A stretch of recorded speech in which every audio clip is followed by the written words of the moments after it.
Hey everyone, it's Eddie from ImpelPro. We just finished the port side. We're gonna move into working on the starboard side on our starboard Scania engine. Same thing, close the valve.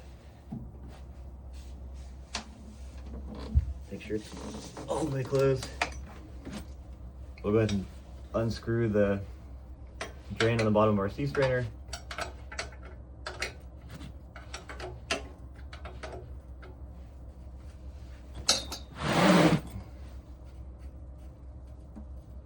They're not going to drain very well until we introduce air into our system. We'll do that when we take the cap off the impeller.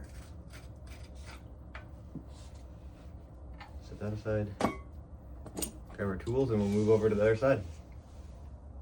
So we're starting to drain the water out. We haven't introduced any air yet, but specifically this boat is the reason why the large tool exists. I spent a lot of time trying to get these off and ended up having to cut all the vanes off these ones and then try to jam the smaller tool at the time onto it to be able to get it to budge enough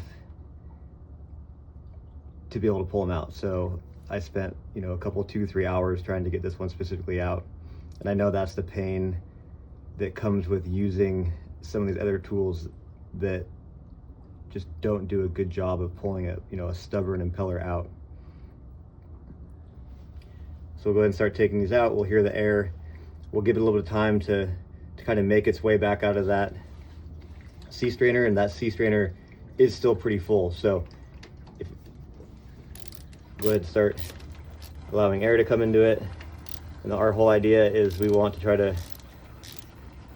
limit the amount of water that's going to come out of this. So with a little bit of patience, that flow is starting to increase out of the drain that's on our sea strainer. It's going down into the bilge.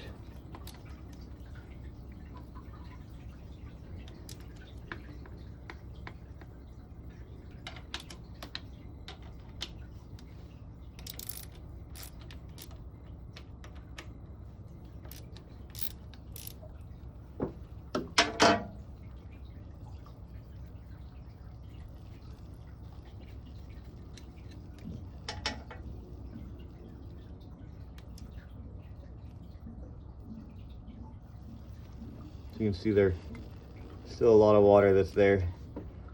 We just hold it and let the air come in the top for a minute, another 30 seconds or so, and we'll have moved the water level down far enough to be able to take this off, and I'll get water everywhere. So now we wait a little while and go ahead and take our cover off, and you can see that we don't have much active water out. So being patient with our system. The plug is not very big, so I'm gonna give it a little bit of time. A little bit of water came out, but nothing gushed out. We'll go ahead and take our gasket off. Make sure we have the right gasket. That one, go ahead and set that aside. Old one, go back in here.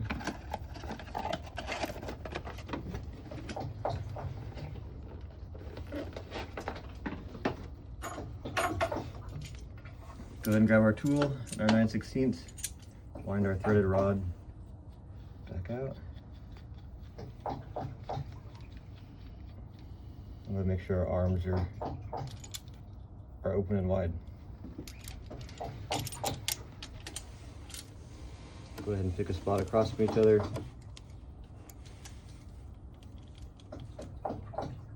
we'll go ahead and start tightening our knurled thumb screw down.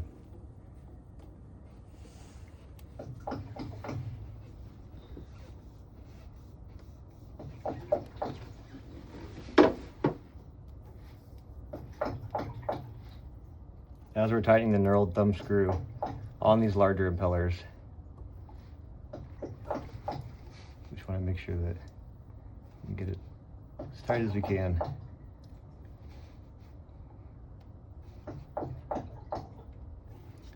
And if it does decide to slip, we just have to loosen our thumb screw back up and take another bite on it. The great thing is having this bearing that's there transmits the force as we're turning it into the arms without causing a lot of drag or wasted force. So we ran this in by hand. There's a little dimple down the end of the shaft. I'll go ahead and start putting some pressure to react off the shaft to be able to pull this impeller out. So we're going to start pulling it out.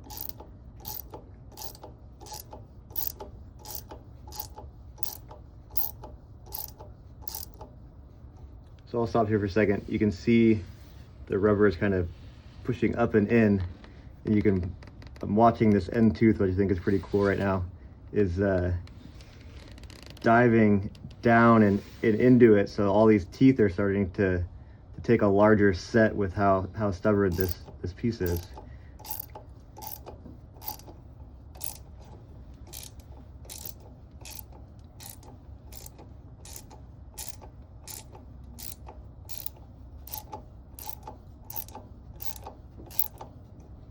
Take another bite.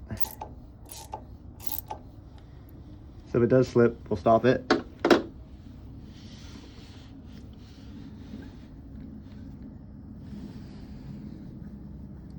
Find the thumb screw back out.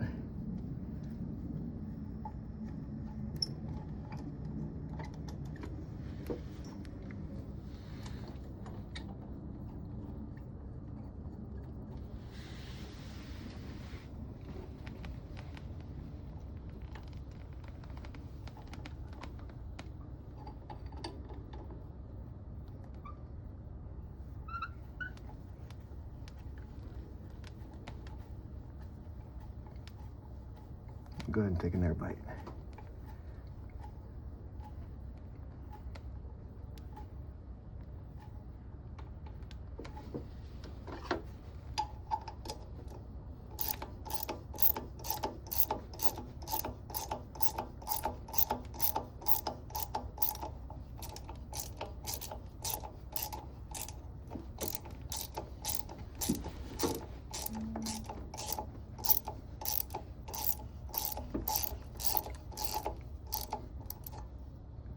So we moved the impeller, we clocked it one hole from where we were, the rubber being so soft that what'll actually happen is the teeth will take such a bite with it being so stubborn, it'll want to start tearing the rubber. So we'll go ahead and reset again.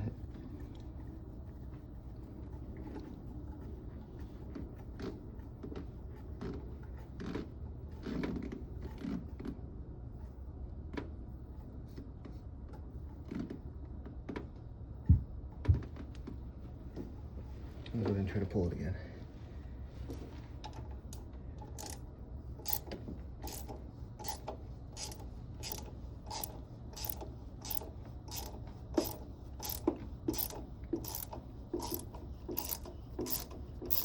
So you can hear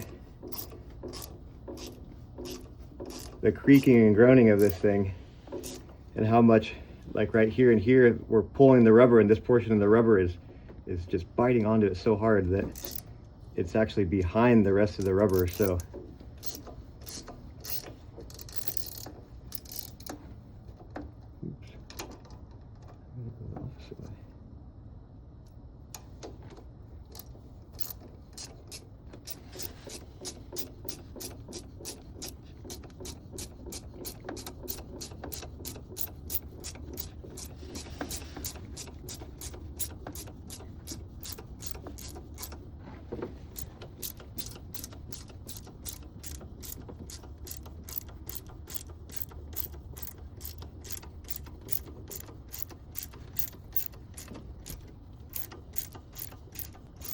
So when we were pulling it the first time, having a little bit of patience with the tool and also the impeller itself, of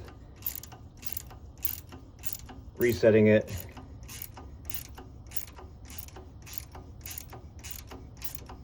making sure it's tight.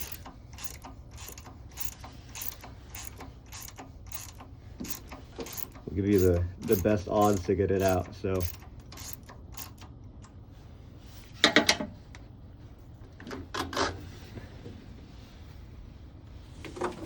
here we can see from the first pulls that it was so sharp that it rips the rubber. So the rubber is so soft that the teeth actually overcome all this pressure on the rubber. So we wanted to reset it. So I'll go ahead and take this off, and you can see what it looks like when it takes a set and it doesn't rip anything.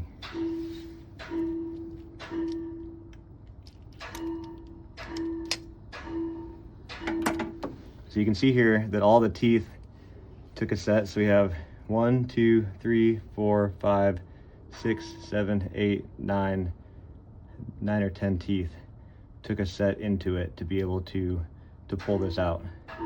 So for whatever reason why it was a little bit softer here compared to here, just getting that pressure on it to where it's not necessarily just slipping off, but it's actually ripping the rubber. That's how aggressive the teeth are into it. So if you were to use one of the other ones that just has a nub, there's no way to get the nub behind here, so you're just relying on pressure on either side. And I'd say probably 10 times out of 10 trying to use one of those to get this off is just gonna go ahead and slide down the side. So you can see, especially on this side, it just ripped a big wedge out of it trying to get it out. So those teeth are doing their job, just with softer rubber and a used impeller that you just need to take a little bit of time to reset it. Now that it's out. So today we'll be using super lube to lube up our impeller and give our best shot at easily sliding the big huge impeller back in the impeller housing.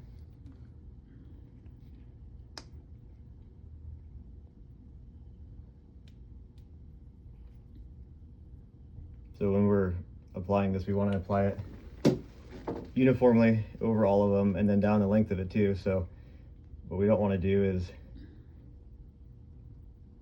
have a portion of it be dry and then get part of it in there, and now it becomes harder because we were skimping on the amount of lubricant we wanted to use to be able to get it back in. So all the way down each blade. If we want to, we can stick it on the idea of the brass housing too.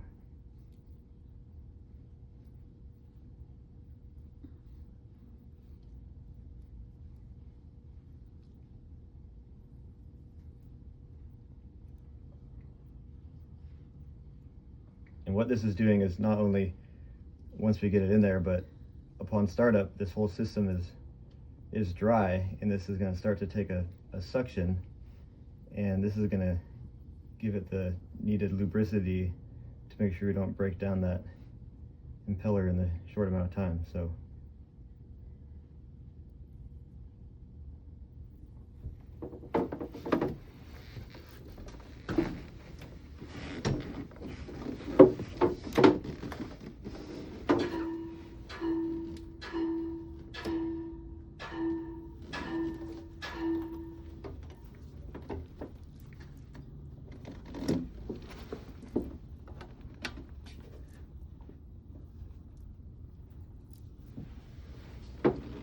then again, we want to make sure that we start with it being flush.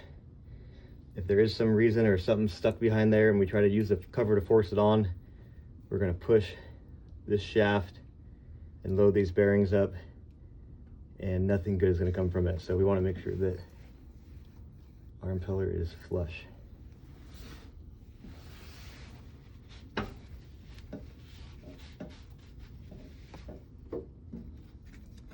Go ahead and grab our gasket. Make sure that it's clocked right.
As we're tightening it down, we just want to get the whole cover just snug.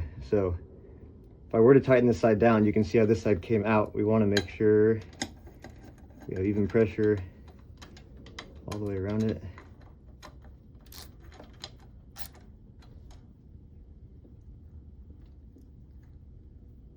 Hands are totally way too slippery right now.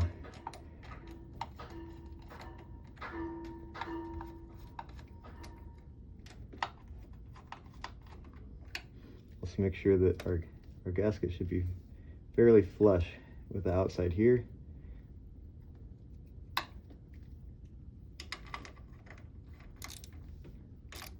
That's right.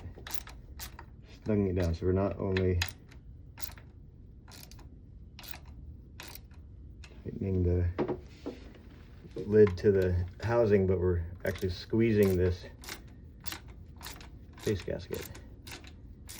So it's so important to make sure we keep the same pressure, because if we have pressure here and it's totally squeezed, but we don't put enough pressure up here, that it can easily cause a leak.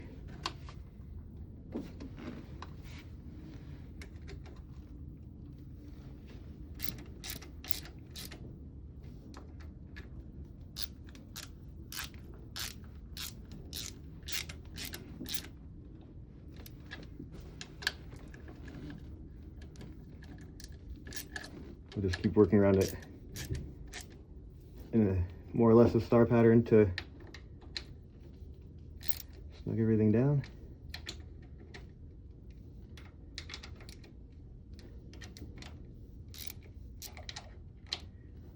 With these bolts being so small, that using a small ratchet instead of a full-size one definitely helps to feel how tight you're getting everything.